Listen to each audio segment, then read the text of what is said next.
আসসালামু আলাইকুম সুপ্রিয় শিক্ষার্থী, সপ্তম শ্রেণীর যেই তোমাদের প্রথম কাজ একে সঞ্চয় যে পরিমাণটা ছিল সেটার হচ্ছে এই অঙ্কটা আমি করে দিচ্ছি। এখানে দেখো দিন, ওখানে 27 দিনের কথা বলেছিল। 27 দিনের মধ্যে দেখো দিন এক সঞ্চয়ের পরিমাণ এখানে লিখবে, ঘরটা এইভাবে আইকা নিবা।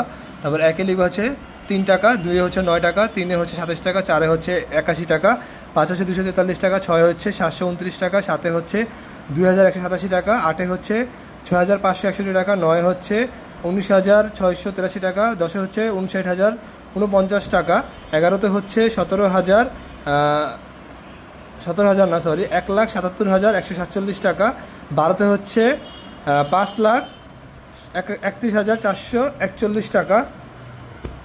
পরে দেখো 13 নম্বর দিনে যেটা দিবা সেটা হচ্ছে সঞ্চয়ের পরিমাণ 15, 94, 32, 3 টাকা। এগুলো ডট আছে, এগুলো টাকা দিবা। আর সবগুলো কিন্তু যে 3 গুণ করলে কিন্তু এইভাবে আসবে, কারণ তোমাদের বলছে যে ঘন করতে।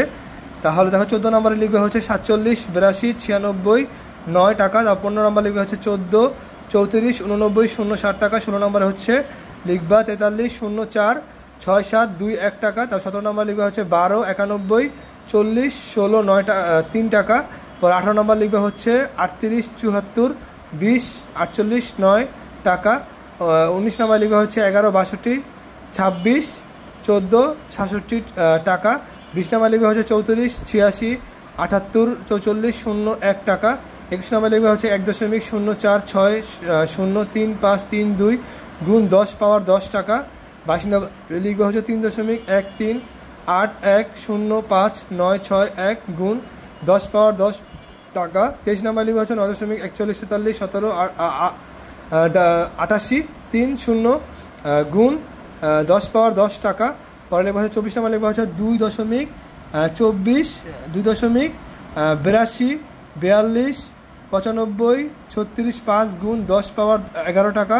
পর 25 নম্বর লিখবে হচ্ছে 8.47, আবার বলি 25 নাম্বারটা 8.47, 88, 86, 094 গুণ 10 পাওয়ার 11 টাকা।